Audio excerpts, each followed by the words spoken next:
आज से हम लोग स्टार्ट कर रहे हैं दसवीं की मैथ का पहला लेसन, जिसका नाम है वास्तविक संख्या अध्याय 1। इसका आज हम लोग थ्योरी देखेंगे कि आखिरकार इसमें क्या क्या थ्योरी होता है। उसके बाद इसका जो क्वेश्चंस होता है बारी बारी उसको हम लोग सॉल्व करेंगे। तो देखिए, पहला जो होती है प्राकृत संख्या। प्राकृत संख्या की बात करें तो प्राकृत संख्या वैसे संख्या को बोला जाता है, मतलब जब शुरुआत ही था। तो जब हम क्या करते हैं, किसी वस्तु को गिनते हैं, तो जब भी हम गिनेंगे, जैसे मान लीजिए ये है, इसको बोलेंगे 1 2, 2 हो गया 2 3 4, ऐसे करके हम लोग क्या करते हैं, काउंटिंग करते ही रहते हैं। तो ये जो नंबर था, ये सबको लगता था कि ये प्रकृति का देन है, मतलब गॉड गिफ्टेड है नंबर। तो इसलिए इसको जो नाम रखा गया प्राकृतिक संख्या नाम रखा गया, नेचुरल नंबर, जो क्या होता है कि प्रकृति के द्वारा ही क्या होता है, गिवन होता है, दिया हुआ रहता है। और जिससे हम किसी वस्तु की गिनती का जो शुरुआत करते हैं, इनकी स्टार्टिंग जो करते हैं गिनती, किससे करते हैं हम लोग, वो करते हैं प्राकृतिक संख्या से ही करते हैं, नेचुरल नंबर से ही करते हैं। यदि हम वही लिखे यहाँ पर कि वैसी संख्या जिससे हम किसी वस्तु की गिनती शुरू करते हैं, यानी गिनती हम कहाँ शुरू करते हैं, एक से करते हैं 1 2 3 ऐसे करके गिनती करते हैं, तो उसी को हम कौन सी संख्या कहते हैं, प्राकृतिक संख्या कहते हैं। और इसको जो सूचित किया जाता है, इसको हम लोग n से सूचित करते हैं। प्राकृतिक संख्या को हम लोग किससे सूचित करते हैं, तो n से सूचित करते हैं। अगला जो संख्या आता है पूर्ण संख्या, यानी कि अभी तक प्राकृतिक संख्या की बात चल ही रही थी कि गॉड गिफ्टेड संख्या है, मतलब भगवान के द्वारा दिया हुआ संख्या है। तो इसी बीच क्या होता है कि मतलब सर आर्यभट्ट जो थे, उन्होंने शून्य के बारे में बताया कि आखिरकार शून्य भी जो है वो भी तो एक संख्या है, ये भी तो हमारा एक नंबर है। तो अब देखिए, जैसे प्राकृतिक संख्या होती है, कोई भी संख्या होती है, वह क्या होती है, शुरू से स्टार्ट होती है, अनंत तक जाती है। मतलब कि ऐसा नहीं था कि पहले से शून्य नहीं था, पहले से ही शून्य था। लेकिन जब उन्होंने इसका महत्व के बारे में बताया कि इसे भी हमें संख्या में शामिल करनी चाहिए, तब लोगों ने सोचा, वैज्ञानिकों गणितज्ञों ने सोचा, तो इसको आखिर कहाँ रखा जाए। यानी सोचिए, या तो हम क्या कर सकते हैं, इसको शुरू में रख सकते हैं, तो आपको लगता है इस संख्या का अंत होगा कभी, तो अंत में तो रख नहीं सकते थे, इसलिए इसको हम शुरू में रखे, यहाँ पर शुरू में। तो तब क्या किया, जब प्राकृतिक संख्या जो इस संख्या जो थी, इसके पहले, प्राकृतिक संख्या के पहले ही जब हम शून्य को शामिल कर लिए, तब लोग वाला मतलब कि गणितज्ञ बोले कि अब संख्या क्या हो चुकी है, पूर्ण हो चुकी है, परिपूर्ण हो गया, अब कोई संख्या नहीं आएगी। तो तब इस संख्या को कौन सा नाम दिया गया, पूर्ण संख्या। यानी कि प्राकृतिक संख्या के समूह के पहले जब हम शून्य को रख लिए, तो यही कौन सा संख्या बन गया, हमारा पूर्ण संख्या बन गया। इसको W से सूचित किया है, क्योंकि यह होल नंबर होता है। उसके बाद जो है, यहाँ तक सब ठीक ही चल रहा होता है।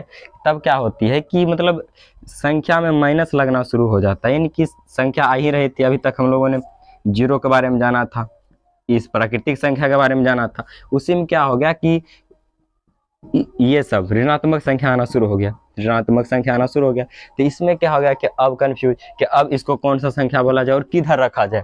ठीक है, तब वैज्ञानिकों ने एक और संख्या का इन्वेंशन किया, गणितज्ञों ने, जिसको हम लोग पूर्णांक संख्या कहते हैं।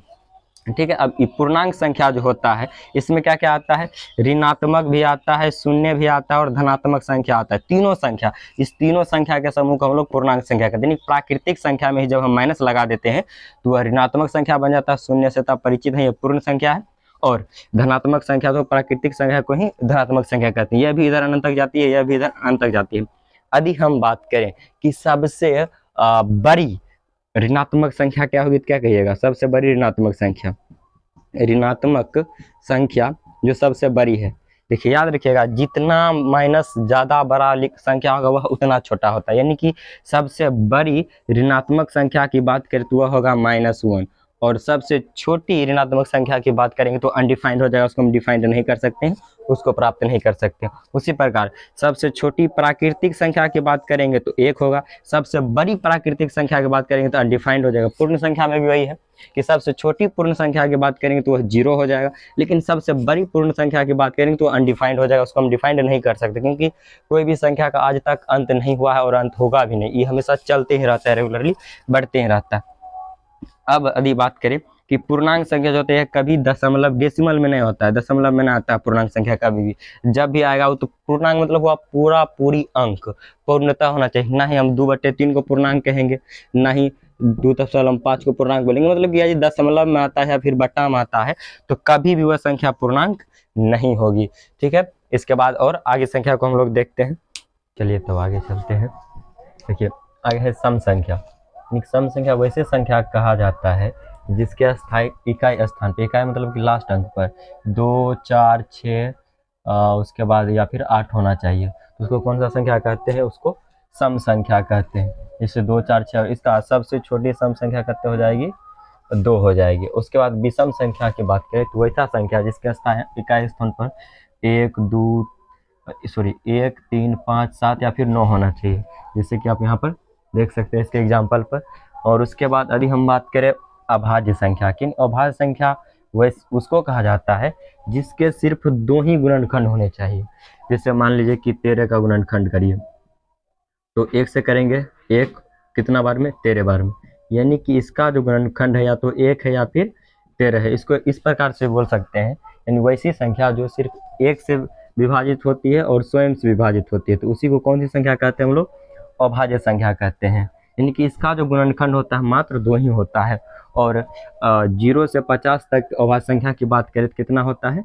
15 वो होता है। और 50 से लेकर के 100 तक की अभाज्य संख्या की बात करें तो 10 होता है, यानी कि टोटल, यानी कि तब 0 से लेकर के 100 तक बीच कितने हो जाएगा? तो 25 अभाज्य संख्याएं मौजूद होती है। आदि बात यानी और बात करें यदि सबसे छोटी सम अभाज्य संख्या के तो कितना होती है? 2, यानी कि एक 2 ही ऐसा संख्या जो कि सम संख्या भी है और अभाज्य संख्या भी है, तो याद रखिएगा। तो उसके बाद है भाज्य संख्या। भाज्य संख्या किसको बोलेंगे? जिसका 2 से अधिक क्या होगा? गुणनखंड होगा। जिसका गुणनखंड 2 से ज़्यादा हो गया वो कौन सा संख्या हो जाएगा? भाज्य संख्या। जिसका कोनो एग्जाम्पल उठा लीजिए, जैसे मान लीजिए इसका 9 ही उठाते हैं, लीजिए 9 लेते हैं यहाँ पर, 9 है, 9 का करिए कितना खाएगा? 3 से खाएगा क्या बार में? 3 बार में। फिर खाएगा 3 से कितना बार में? 1 बार में। देखिए इसका क्या गुणनखंड हो गया? 9 का हो गया कितना?